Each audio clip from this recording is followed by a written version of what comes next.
चलते फिरते बस में बैठ के खाते पीते। परमात्मा ने बेरा है कि काल पीछा छोड़े को ना, और ना इसने भक्ति की फुर्सत दे, फंसाई सा दिया। तो परमात्मा ने ऐसी विधि बता दी कि नाम उठत नाम बैठत नाम सोत जागबे, नाम खाते नाम पीते नाम सेती लागबे। हमने देखा हमारे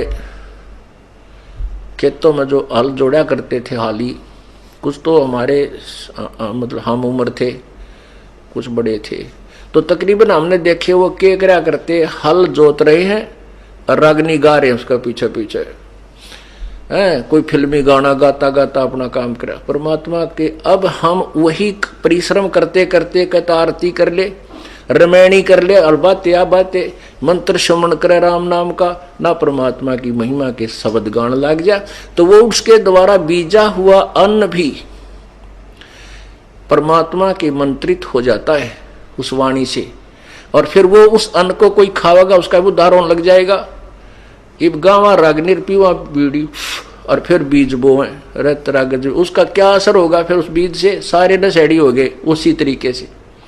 तो ऐसे ही हमने इस समाज को बदलना है, इस प्रोसीजर को चेंज करना है।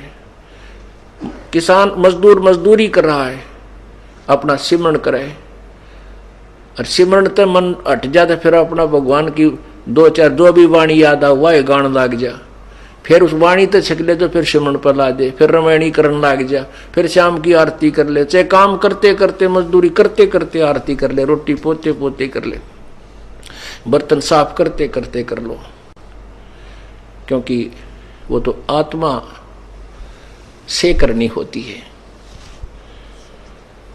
तो ऐसे जो कमाई कर ली और फिर मार्ग से भ्रष्ट हो गया, तो वो क्या होगा।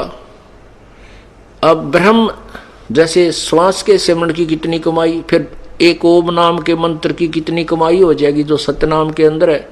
तो उस ओम नाम की कमाई जो जिसकी अत्यधिक है और रह गया यही काल के जाल में, तो काल उनको सिलेक्ट कर लेता है। उनको इसने एक ब्रह्मांड में नकली कंस्ट्रक्शन करवा रखी है, नकली सतलोक, नकली अलखलोक, नकली अगम और नकली अनामी लोक उनमें रखता है। ये बोली बूझ वानो समझाओ आगे सतलोक, और फिर उन्हीं में से सिलेक्ट करके ब्रह्मा विष्णु महेश की पदवी पर रख लेता है। और जो दूसरे मंत्र का है उसी के आधार वो कमाई फिर उनको वो तो ब्रह्मलोक में खत्म करवा दी ओम आड़ी तय, और फिर उसको उस जो दूसरा मंत्र है जो हमने आगे चलकर ऋण देना था उस पर ब्रह्म के लोक से पार करने के लिए, उस सतनाम के दूसरे मंत्र की कमाई से ब्रह्मा विष्णु महेश और ऊंचे ऊंचे धर्मराज आदि की पदवी दे देता है। कमाई इन की वह जो कबीर परमात्मा की शरण में किसी समय की हुई होती है, वही फिर कोई ऋषि बन जाता है, कोई देवता बन जाता है। वो होती तो उनकी पिछली कमाई है भक्ति की, लेकिन उस समय जो वो डरेड होते हैं उससे केवल सिद्धियां आ जाती हैं। जो तप करते हैं और किसी मंत्र का जाप करके वो सिद्धियां प्राप्त करते हैं, मोक्ष की कमाई नहीं होती उनकी। तो इस प्रकार ये काल का भयंकर जाल है। तो कहने का भाव ये है कि आप ये नहीं कि नाम ले लिया और सार नाम ले लिया और पार हो गए, नहीं। अब तो आप भगत बने हो, अंतिम श्वास तक प्रभु के चरणों में गिरे रहना पड़ेगा, पड़ा रहना होगा। कहते हैं पाकी खेती देख कर गर्भियो मत किसाने, अब हु झोले बहुत हैं घर आले तब जाने। कहते हैं फसल पक रही है जैसी वर्तमान में, और कहते किसान को कहता अब अभिमान मत करना, अब इतना बेरा कितनी गर्द फड़ शेष रहती हैं, कोई ओले पड़ जा, आंधी आ जा, वर्षा घनी हो जा। कहते तेरे घर आले जब अपनी मानिए अभी तेरी नहीं है। ऐसे ही कहते तूने सोचा मैंने सार नाम मिल गया, मैं भक्ति कर रहा हूं, कहते अभिमान मत कर लेना, अभी तक काल के बहुत ज्यादा जोके शेष हैं, सतलोक पहुंच ले जब पीछा छूटा मानिए, ये तब तक मालिक के चरणों में पड़ा गिरा ही रहना। द्वार धनी के पड़ा रहे धक्के धनी के खावे, सौ काल जकजोल ही पर द्वार छोड़ ना जावे।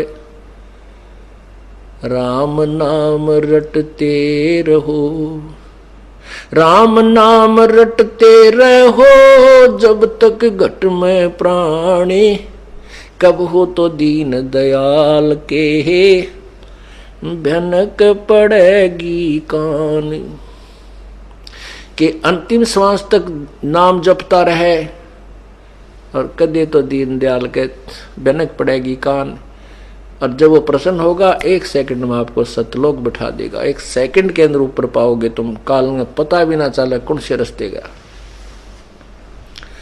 ये उनके लिए व्यवस्था होगी जो अंतिम श्वास तक परमेश्वर की शरण में इस दास के माध्यम से लगे रहेंगे। गीता जी अध्याय नंबर 8 के श्लोक 13 में स्पष्ट किया है कि ओम इति एक अक्षरम, ओम इति एक अक्षरम, माम व्यवहारण ब्रह्म अनुसमरण। माम ब्रह्म, मुझ ब्रह्म का तो ये एक ओम मंत्र है, केवल ये एक ओम अक्षर है। उच्चारण करके सुमरण करने का ये पर्याति तजन देहम सयाति परमाम गतिम। जो अंतिम सांस तक प्राण त्यागने तक इसका सिमरण करता है वो परम गति को प्राप्त होता है। काल कहता वो मेरे वाली परम गति को प्राप्त होता है। यही परमात्मा कहते हैं द्वार धरणी के पड़ा रहे। गीता जी अध्याय नंबर 8 के श्लोक नंबर 7 और 5 में गीता ज्ञानदाता कहता है कि मेरी भक्ति कर तो मेरी शरण में रहेगा। ये नियम है। फिर ये नियम है कि उस भगवान की भक्ति करेगा परम दिव्य पुरुष परमेश्वर की, उस पूर्ण ब्रह्म की तत्वदर्शी संत से लेकर के, तो उसकी शरण में उस भक्ति के कारण ही वहां जाएगा। उस भक्ति बल से वहां जाएगा, यानी उस परमात्मा उस कमाई के कारण ही